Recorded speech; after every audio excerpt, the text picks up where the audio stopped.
முதல்ல ஒரு பக்தர் சுவாமியை பத்தி தெரிஞ்சு கொண்டு சுவாமி தரிசனம் பண்ண வரார். வருவோம், இன்று ஒரு சுதினம். யாருக்கு? இவருக்கா அவருக்கா?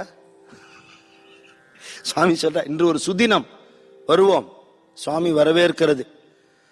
நம்மளை வரவேற்கிறதுக்கு ஆகாசத்துல சூரியன் வரார் அப்படிங்கிறார். அதிகாலை நேரம் ஆகாசத்துல அப்படி சூரியோதயம் மாறுது. அந்த வார்த்தை அந்த பக்தாள் மனசுல எப்பேற்பட்ட ஒரு சந்தோஷத்தை உண்டு பண்ணும். கொற்ற மழையில வர்றவாள் கூட வாசல்ல நின்றுட்டு கொடையோடு நின்றுட்டு இருப்பார் சுவாமி. ஒரு தினம் கொற்ற மழையில ஒரு பக்தர் போயிருக்கார். சொட்ட சொட்ட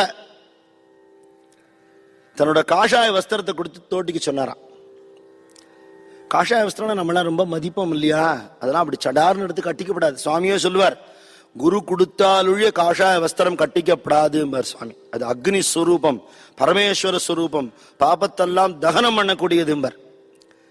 இந்த பக்தர் யோஜனை பண்றார், சுவாமி தானே கொடுக்கறது, தோட்டிப்போம்.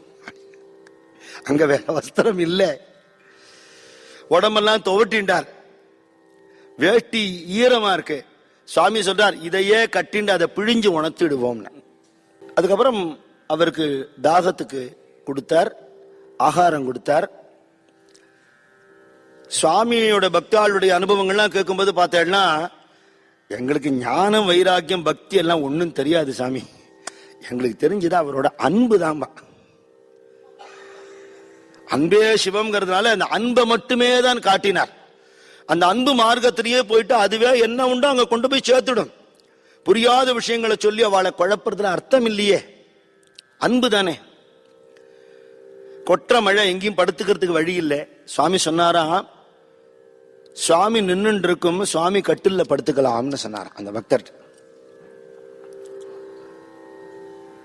இதையே சிந்தனை பண்ணிட்டே இருப்பா பக்தாள். என்ன பண்ணுவா?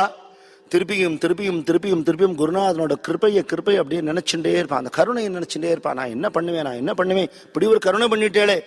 இந்த தியானமே வாழ்நாள் பூரா நமக்கு போறோம். குரு பரத்தே சாதன நாய்.